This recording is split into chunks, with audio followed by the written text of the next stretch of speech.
purposes of this video are to ensure your safe return from wilderness excursions and to expedite search and rescue efforts by establishing a communication schedule and creating a search and rescue contingency plan and search packet. This search and rescue contingency plan and search packet contains built-in protocols and contingencies, and it was developed to provide additional insurance, peace of mind, and expeditious and efficient rescue.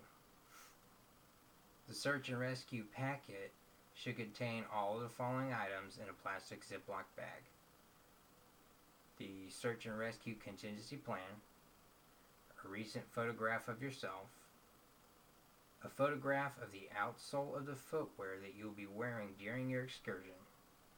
Be sure to also write on the back side of this photograph the exact shoe size and whether it is a man's shoe or a woman's shoe.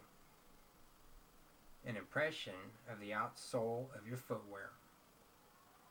This can be done by applying paint or ink to the tread of your footwear and then transferring the tread pattern onto a piece of paper. Multiple scent articles that have been impregnated with your body scent. It could be a couple of pairs of socks, a t-shirt, or a pillowcase. Also, USGS 7.5 minute series 1 to 24,000 scale topographic maps of the areas where you will be exploring. I also have a couple of important suggestions. Before your excursion into the wilderness, leave a copy of this completed notice with your lifelines. This could be your family, friends, or neighbor. Basically, it should be somebody who's going to notice if you fail to check in with them as planned. You should also leave an extra copy with your search packet in the glove compartment, under the front seat, or inside of the trunk of your vehicle. I would caution you against leaving this packet in plain sight within your vehicle, as it could be construed by crooks as an open invitation to burglarize or steal your vehicle. Before you embark on your excursion, inform your lifelines exactly where you plan on storing your search packet. Place a spare key, a vehicle entry remote, or electronic keypad entry code inside of a magnetic hide key and conceal it somewhere on the underside of your vehicle. The location of this concealment device should only be made known to your lifelines. Provide your loved ones with the contact information for the search and rescue team and ranger station that is nearest the area that you will be exploring. Specify the map datum and the type of grid coordinates that you will be using. For example, NAD 27 and UTM grid coordinates. Mark your excursion boundaries on the maps with a fluorescent yellow highlighter. Also have a couple of interesting notes.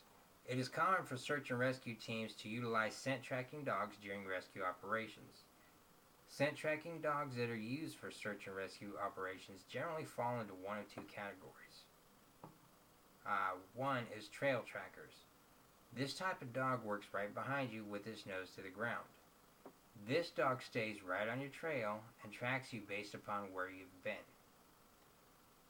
Then you have line trackers. This type of dog works off of a line of smell downwind from you with its nose in the air. This dog trails downwind from you and tracks you based upon where you are. If you are traveling and you change your direction of travel, this dog will pick up your scent and make an automatic change in your direction. What I've done here is I've created a form, and I'm just going to list the questions here. I'm just going to read them out to you. My true name is, blank, but I'll also respond to this nickname. My cell phone number is, my home address is, my physical description, date of birth, age, race, sex, height, weight, hair color, eye color, build, and complexion, what I will be wearing, my clothes, footwear, backpack, jacket, headgear, items carried, and colors. Footwear /track description.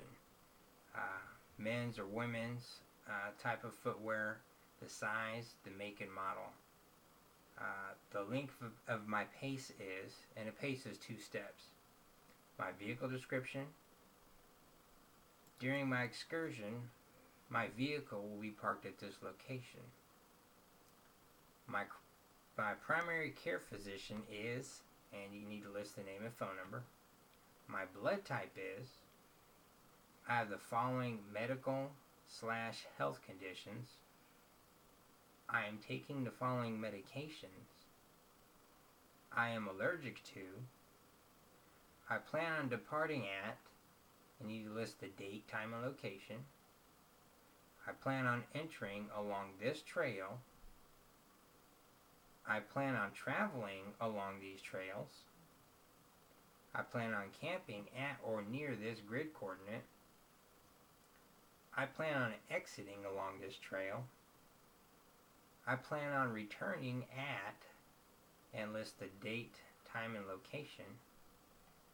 I plan on remaining within the boundaries of these grid coordinates. Radio type and channel/frequency.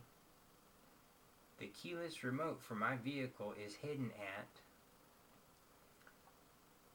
The following people will be in my group. Now list the name and cell phone number, the color, year, make, model, and license plate number of the vehicle. Then we have a couple of lifelines. You need to include the name and phone number for your emergency contact, next of kin, nearest search and rescue team, and the nearest ranger station. Below that I have a little paragraph listed as protocols. And it reads, I will call you before I enter and when I exit the wilderness area. If I should fail to contact you upon my safe return, please attempt to call me on my cell phone.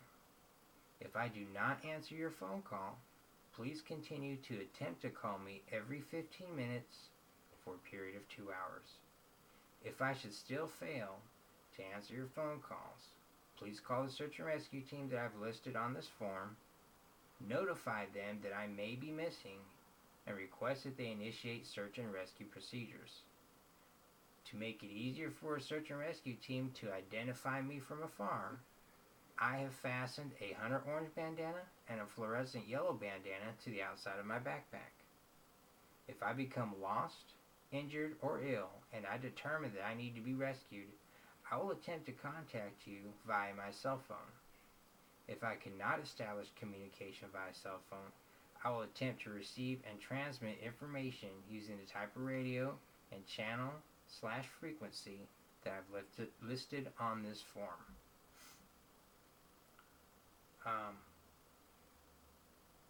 In researching the information that would expedite the search and rescue process, I was looking at the Marin County Sheriff's Department Search and Rescue Team's website and an article written by the staff of Outdoor Self-Reliance. So for making this project possible, I owe a very special thanks to both of those entities. So thank you very much.